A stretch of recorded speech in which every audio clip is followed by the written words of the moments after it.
Number 6, part 1, this is learning. Part of it we've already studied under agents, and now we continue with the rest of the concepts.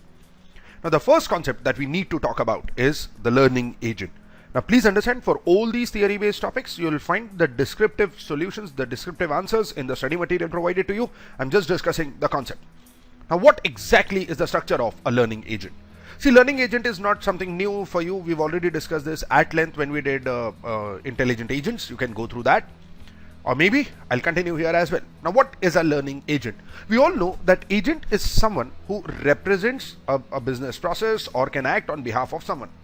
Now over here, these learning agents, they'll accept the information from the environment in the form of percepts. The sensors will then receive the information.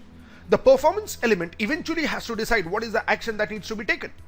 Now, the reason why these are called as intelligent agents is because as this agent keeps working, the critic will keep on analyzing the database, will keep on analyzing its performance, and it'll keep on giving its feedback, saying whether it is good or whether it is bad or how it is going. So the performance of this learning agent is analyzed at all times, and the performance is being tracked, and the feedback is being given on continuous basis. So it is possible when the agent is generating a solution, in the middle of that also it can change certain strategies, it can do something which can actually improvise the solution. Now as the critic keeps on giving its feedback, the another important component for us is a problem generator. Now what exactly is a problem generator? For the solution to be generated, the problem generator will keep on checking for the other options, or you can say will keep on checking the better ways of doing the same thing. So the problem generator will keep on giving suggestions using which the performance element can actually go and take up something new, or take up a new action or new way of doing things, which can lead to a better experience, or you can say which can lead to a better performance. So it is quite possible that the learning agent might not do the same thing the same way, say if it does that multiple times. So last time if it had used, say, method A for solving a particular problem, now it might use method B because the problem generator and the critic put together have given him the information that this could be a new and the better way of doing the same stuff. So that is what your critic will give you, that is what the problem generator will give you. The learning element will pass on the information to the performance element. The performance element will use the help of all these components before it makes its decisions and informs the actuator about what needs to be done. Needless to say, learning agents are some of the most powerful agents that we can have, because they can generate the desired efficiency, they can generate the desired consistency, and they can generate or improve their performance at all times. So learning agents are the best suited in the environment which is not entirely predictable or which is not entirely observable, because they can keep on performing and they can continuously keep on improving their efficiency and performances. Now, for the detailed description of what I just said, you can go to the study material, go through the learning chapter, and you will find all these things. The next concept that we need to understand is inductive learning.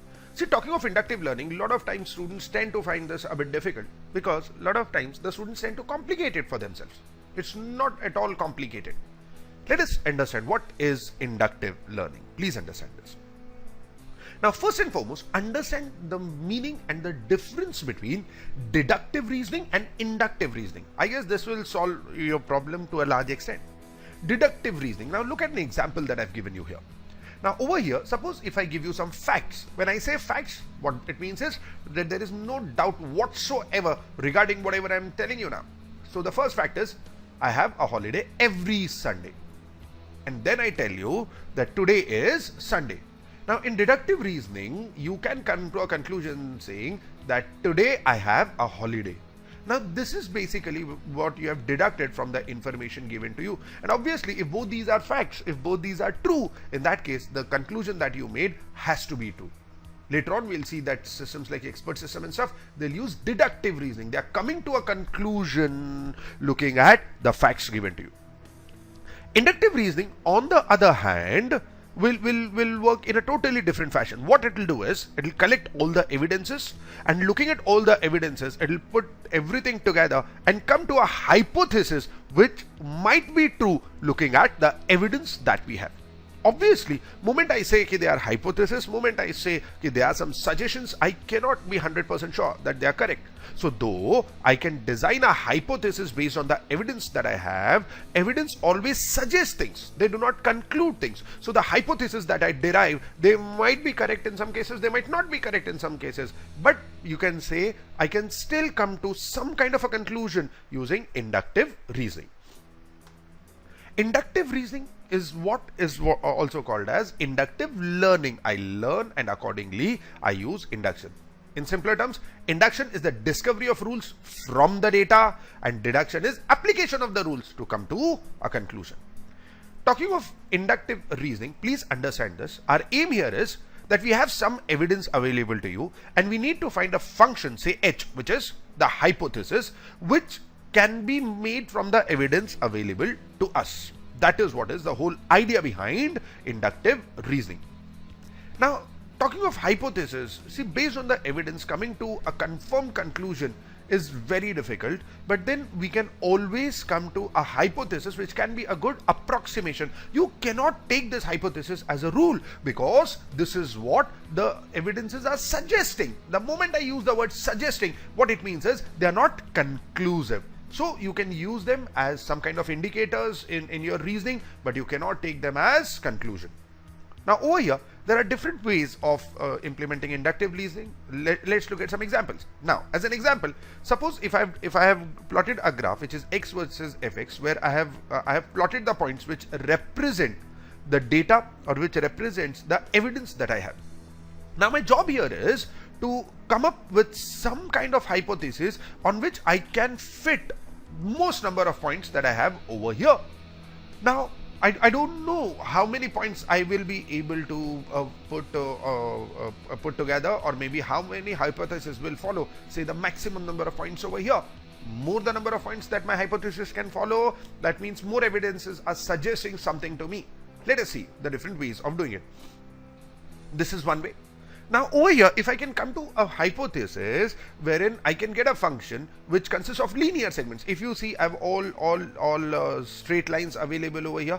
Now over here, it is the important part is I'm getting linear segments and it goes through all the points. Now if I can get something like this, this is easy to calculate. But then over here, if my hypothesis is going through all the points, you can say that the predictive performance is moderate because over here I have made conclusions. I have tried to get an hypothesis which passes through all possible points, which might not necessarily be true. The another possibility is where I incorporate or I represent the hypothesis as a polynomial function. Now over here, one thing is for sure, that there won't be any discontinuities. If there's any discontinuity, then it becomes a different discussion altogether. Now, but if there are no discontinuities, I can say I've got a hypothesis which is, say, more predictive or which is more accurate as compared to what I just saw. But when it comes to calculating this, compared to the previous slide that we saw where we had linear segments, this is slightly more difficult to calculate. Then we have something like this, which you can say is the easiest of them all. Over here, we just come to a hypothesis and represent it as a linear function. One of the easiest ones to calculate, one of the easiest ones to represent, but the predictive power is extremely low. So this is how we can actually plot the evidences and then try and derive the hypothesis out of it. So this is inductive learning. Now, as far as examination is concerned, whether it is learning agents or whether it is inductive learning, you can expect them as theory questions in your paper for anything between 4 to 8 marks, depending on the nature of the examination that you're taking. At the moment, thank you for learning with junkminds.com. This is the end of the part 1 of this particular chapter. Meet me with the next part where we continue with more learning methods. Thank you.